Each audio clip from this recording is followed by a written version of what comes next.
Assalamualaikum warahmatullahi wabarakatuh. Jumpa lagi dengan saya, penyuluh agama Kantor Kementerian Agama Kabupaten Bone Bolango. Pemirsa warganet yang dirahmati oleh Allah Subhanahu wa taala. Saat kita membaca surah Al-Asri.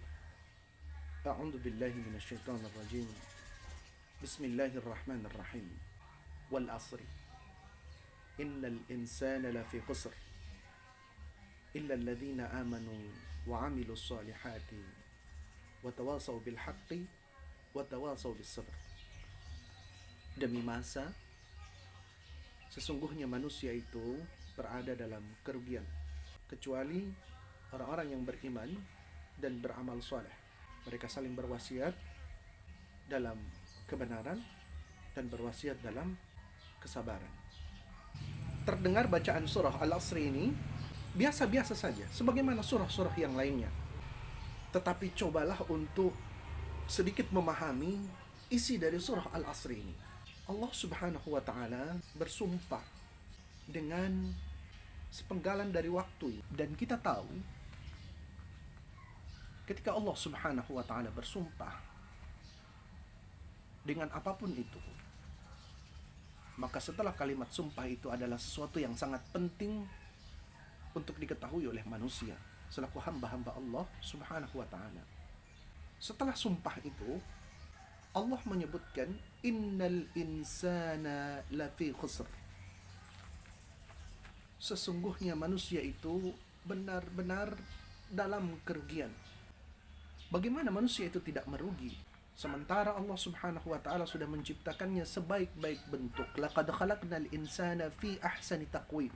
Tetapi dia lalai terhadap mengingat Allah Subhanahu wa ta'ala. Dia lalai untuk mentaati Allah Subhanahu wa ta'ala. Dia lalai untuk beribadah kepada Allah Subhanahu wa ta'ala. Maka setelah itu Allah Subhanahu wa ta'ala sampaikan, thumma radadnahu asfala safili. Maka kami tidak main-main. Kami akan kembalikan manusia itu ke tempat kembali yang sangat menghinakan bagi dirinya. Kami tempatkan nanti dia di neraka yang paling bawah. Itu karena apa? Karena manusia melalaikan beribadah kepada Allah Subhanahu wa ta'ala. Ingin agar kita tidak dihinakan oleh Allah Subhanahu wa ta'ala, tidak dilupakan oleh Allah Subhanahu wa ta'ala, tidak disiksa, diazab oleh Allah Subhanahu wa ta'ala di neraka yang paling bawah, syaratnya hanya ada dua: iman dan amal soleh. Dua syarat yang menjaga manusia agar tidak dicampakkan oleh Allah Subhanahu wa ta'ala, tidak ditempatkan oleh Allah Subhanahu wa ta'ala di neraka yang paling dasar. Illal ladzina amanu wa 'amilus sholihat falahum ajrun ghairu mamnun. Dan begitu pula agar manusia tidak dinilai oleh Allah Subhanahu wa ta'ala sebagai makhluk yang merugi, maka syaratnya pun hanya dua: illal ladzina amanu wa 'amilus sholihat. Orang yang beriman dan beramal soleh. Bukti iman itu akan berwujud pada amal-amal baik.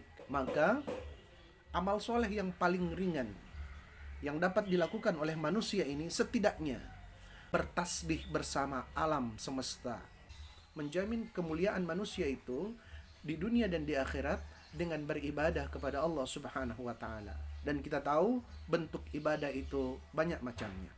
Di antaranya adalah zikir. Dan afdal zikri fa'lamu annahu la ilaha illallah.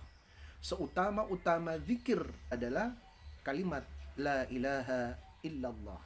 Tetap berzikir, niat amal dan sampaikan subhanakallahumma wa bihamdika asyhadu an la ilaha illa anta astaghfiruka wa atubu ilaik. Wassalamualaikum warahmatullahi wabarakatuh.